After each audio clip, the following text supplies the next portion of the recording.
The Bank of Japan has decided to leave rates on hold. I have Daiju Aoki from UBS on the line. So the Bank of Japan is clearly gaining confidence about reaching its inflation target as inflation is picking up. So do you think the BOJ will make any changes to support the recovery over the coming months? Today's results of BOJ were very in line with our view and with consensus, considering current recent solid CPI numbers and other positive economic data. But yes, I expect BOJ should decide additional easing, possibly in this April. So far, BOJ does not have incentive to decide additional easing because of the solid CPI, very stable currency, USD JPY of currency market, and the economic data.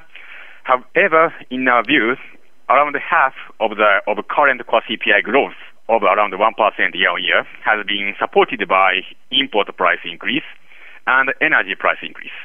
The problem here is the impact by these factors should be faded out from around March because the pace of yen weakening should be slower than that of the last year, and energy price also should be more stabilized this year in our view.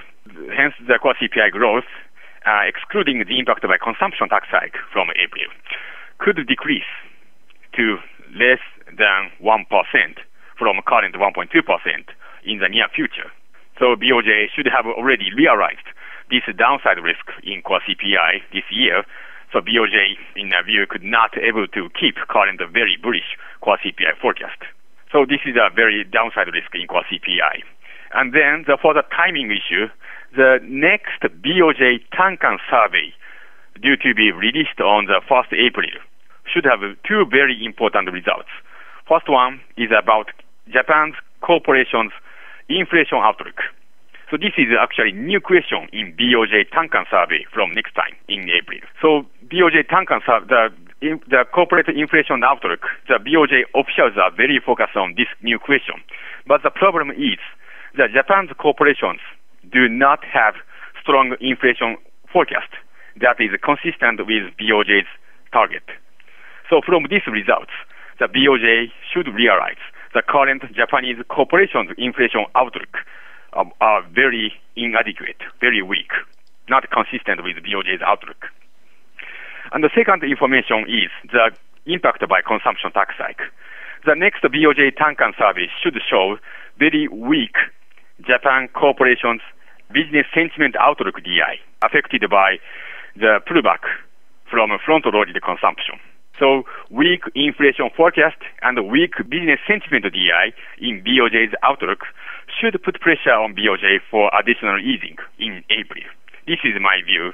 This is why I expect BOJ's additional easing in April. And do you think prospects of a recovery will encourage firms to spend more on wages and investment? Yes, my answer is yes.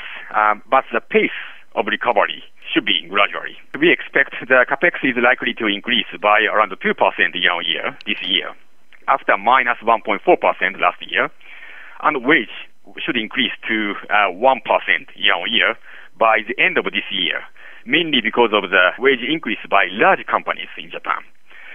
The market conditions, especially currency, yen, and inflation expectation, should be the keys to see the corporate sentiment to capex and wage increase. We expect yen weakening trend should continue this year with very comfortable pace, supported by solid U.S. economic growth and BOJ's monetary easing. USD JPY could be 110 by the end of this year and 115 by the end of next year. So moderate yen weakening trend should support Japan's exporters directly, and also gradual moderate yen weakening trend should lead gradual increase of the inflation expectation. This could also support corporations' mind for the capex and wage increase. Also, in today's Kuroda's speech, he said he will focus on Japanese wage negotiation during the spring season, which is called shunto in Japanese. In case of weak results of wage negotiation, which is not our scenario, BOJ and the government could have some incentive to implement measures to boost corporate activities. So I'm very positive about the capex and wage increase this year. Thank you very much for that. Well, viewers, do stay tuned, as coming up soon I will be speaking to an economist in Auckland about recent New Zealand data. So see you then.